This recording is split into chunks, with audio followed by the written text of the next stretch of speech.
સંસારમાં જે આવે છે એ જાય છે, જાય છે એ પાછું આવે છે. આપણે બીજાની પાછળ રડી અને વ્યર્થ શોક કરીએ છીએ. સ્વયં સધર્મા અપી શોચંત્ય પાર્થમ. બધાનો ધર્મ છે અહીંયાથી મરી જવાનું, જન્મ થાય એનું મરણ થાય એ નિશ્ચિત છે. આ સંસારમાં તમે ગમે તેટલું તમારી જાતને તમે બચાવવા માટે પ્રયત્ન કરો, કોઈ બચશે નહીં. બહુ સહજ રીતે છે. ક્યારેક આપણી વસ્તુ ખોવાઈ ગઈ હોય, જો આપણા નસીબમાં હોય તો એ રસ્તામાં ખોવાઈ ગઈ હોય તોય કોઈ ન મળે, આપણને જ પાછી મળે. અને ક્યારેક ઘરમાં મૂકેલી વસ્તુ પણ ખોવાઈ જાય છે. કારણ આ બધું નસીબના જોગે છે. ગમે તેટલો પ્રયત્ન કરો તમે મૃત્યુથી નહીં બચી શકો.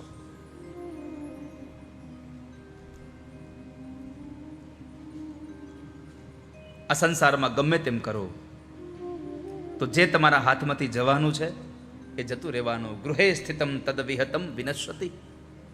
ઘરમાં રાખેલું પણ વયું જાય છે. અને પથિચ્યુતમ તિષ્ઠતિ દિષ્ટ રક્ષિતમ. રસ્તામાં પડેલું પણ હચવાઈ રહી છે. માણસો સારું લાંબુ જીવવા માટે કેટલું કરે. માઇકલ જેક્સન નામ સાંભળ્યું છે? કેટલા લોકોએ માઇકલ જેક્સનનું નામ સાંભળ્યું છે? બસ આટલા જ લોકો. રમેશભાઈ, ઘનશ્યામભાઈ, સાંભળ્યું છે એમ નામ માઇકલ જેક્સનનું? માઇકલ જેક્સને 100 વર્ષ જીવવું હતું. કેટલા વર્ષ? એને 100 વર્ષ જીવવું હતું. અને 100 વર્ષ જીવવા માટે એણે કેટલી બધી તૈયારી કરી. આપણા ઘરમાં અથવા તો આપણા ઘરની બહાર આપણી રક્ષા માટે કેટલા બધા ગાર્ડને ઊભા રાખ્યા હોય. આ માઇકલ જેક્સને એના ઘરમાં આખી ડોક્ટરોની ટીમ રાખી હતી. ડોક્ટરોની ટીમ. એનું જમવાનું આવે ને તો જમવાનું ટેસ્ટ થાય. એક ટીપું વધારે તેલ ન જવું જોઈએ.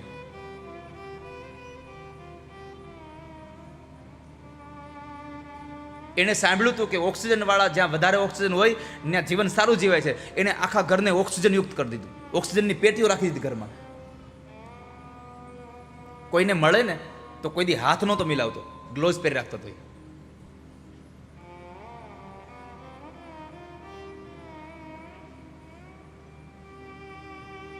કેટલો ખર્ચ કરતો.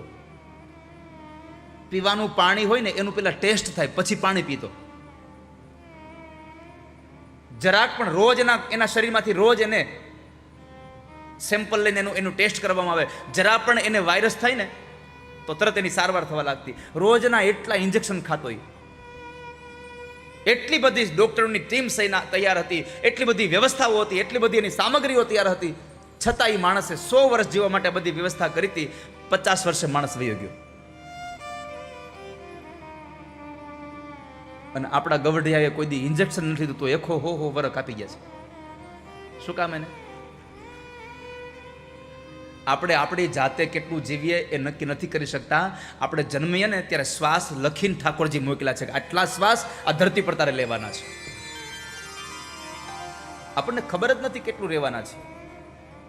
પણ મને એટલી વિચારધારા મને આ ભાગવતની કથાથી મળી છે કે કેટલું રહેવાના છીએ એ ખબર નથી. તો જેટલું ભગવાન રાખે ને એટલું જીવન એવું જીવવું છે ગયા પછી લોકો યાદ કરવા જોઈએ આપણને. અહીંયાથી ગયા પછી લોકો યાદ કરવા જોઈએ. લોકો ફરિયાદ કરવા જોઈએ. ફરિયાદ નહીં, ફરી યાદ કરવા જોઈએ આપણને અહીંયાથી જતા રહ્યા પછી.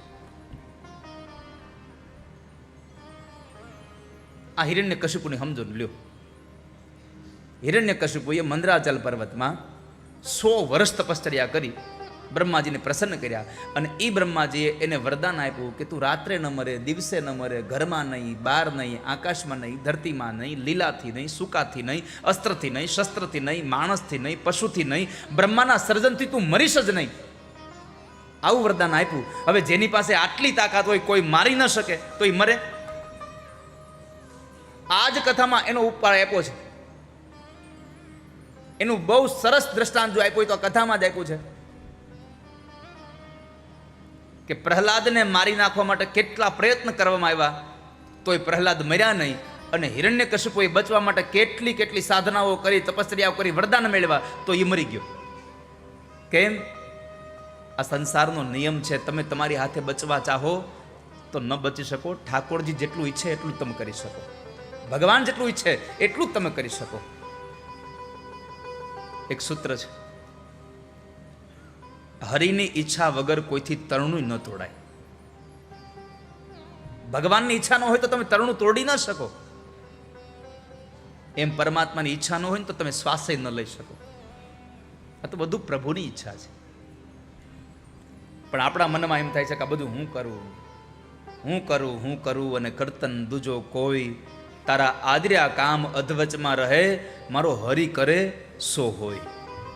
ભગવાન કરે તો જ થાય, બાકી આપણાથી કશું થતું નથી. અને વાલા ભક્તજનો, મારી પ્રાર્થના છે કે તમારા હાથે કોઈ સારું કામ થાય ને ત્યારે પરમાત્માનો આભાર માનજો. ઠાકોરજી, સારા કામ માટે તે મને માધ્યમ બનાવ્યો, તે મને નિમિત્ત બનાવ્યો, આટલું સારું કામ કર્યું.